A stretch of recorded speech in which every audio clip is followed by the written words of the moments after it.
such a strange and amusing place. One day you buy 'em rocket ship underpants, and then the next they're in outer space. Mama, don't you know you keep the whole world turning? Supermarkets are totally confusing me lately.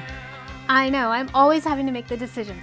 Is this good for my kids? Is this not good for my kids? Right, and half the stuff on the label I can't even pronounce anymore. I'm right there with you. And there's all this stuff about sweeteners in the news now. Right, like high fructose corn syrup.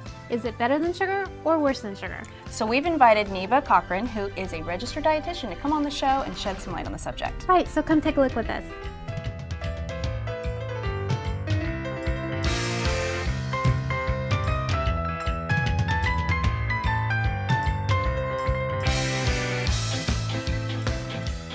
Neva, welcome. Thank you. I think the first thing that we need to do is we need to explain to our audience what high fructose corn syrup is. Where does it come from?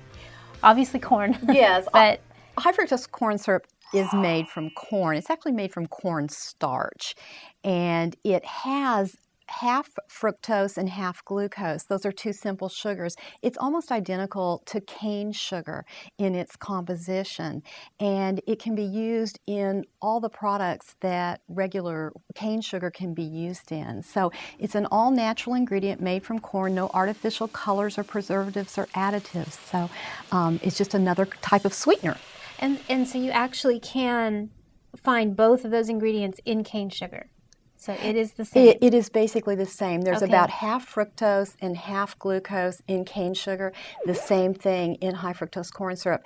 And there is this misconception that it's higher in fructose than sugar, but it actually isn't. It's only higher in fructose than regular corn syrup, you know, the kind that Yeah, you use right. in baking. Right, yeah. That's 100% glucose. Right. Oh, okay. So I guess what everybody wonders too is how much does high fructose corn syrup, how much of an influence does that have on the increase in obesity and diabetes? You really can't implicate any single food or ingredient as a cause of obesity or diabetes because there are just many, many factors that are related to it. And it's basically, obesity is caused by eating more calories than your body uses.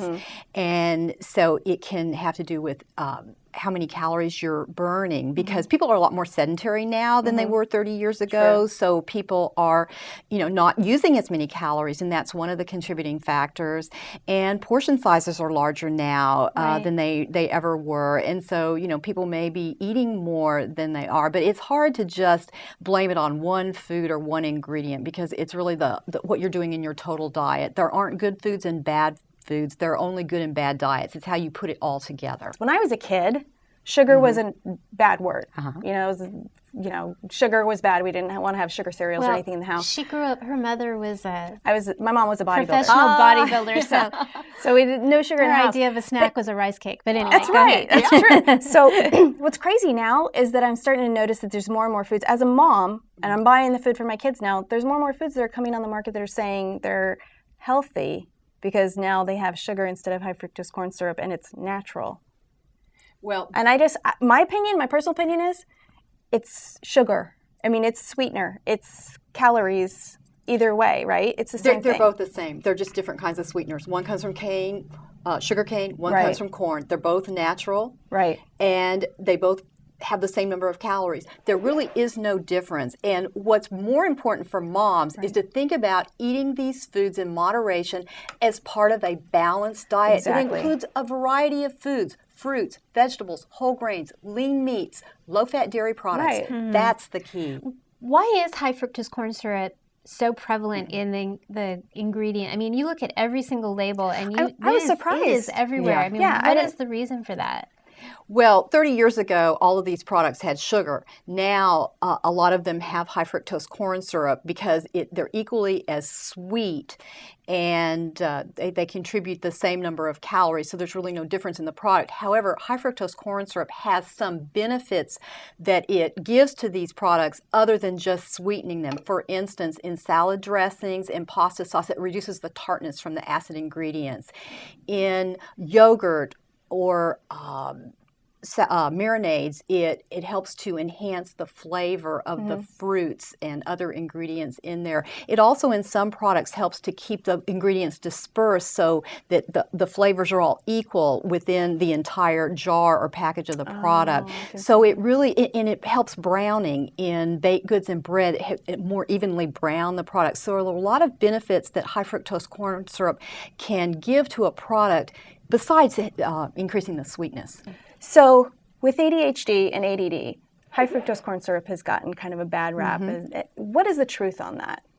Well, this has been going on for 30 years. Ever since I've been a dietitian, they were saying that sugar caused hyperactivity. So this is red just dye number 9. Exactly. Yeah. This is just a transference of that sugar causing hyperactivity to saying high fructose corn syrup is causing it. But in fact, neither of them cause You either have it or you don't, but I think whether you have ADHD or you don't have ADHD, sugar can speed you up a little bit. No, it doesn't. No? In fact, they've done control studies where they've given children beverages with sugar, beverages without sugar that taste the same, and there is no difference in their behavior. But in fact, very interestingly, there should be the opposite effect, because when you eat a high carbohydrate meal or snack, whether it be sugar or complex carbohydrate, the reactions that happen in the body, they end up raising serotonin levels, and serotonin Calming you down. calms you and makes you sleepy. So in fact,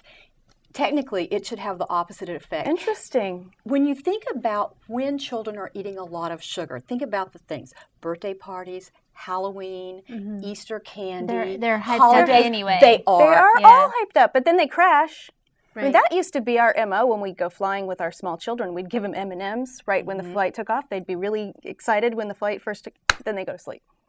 Well, isn't that interesting? Because, as I said, when you eat something that has a lot of carbohydrate in it, it should make you sleepy and relaxed because it increases serotonin levels. Yeah. Well, Neva, thank you so much. I really appreciate you coming. And as someone from Iowa and the heartland where they grow corn, and I know she's from Hawaii where they have cane sugar. Cane sugar.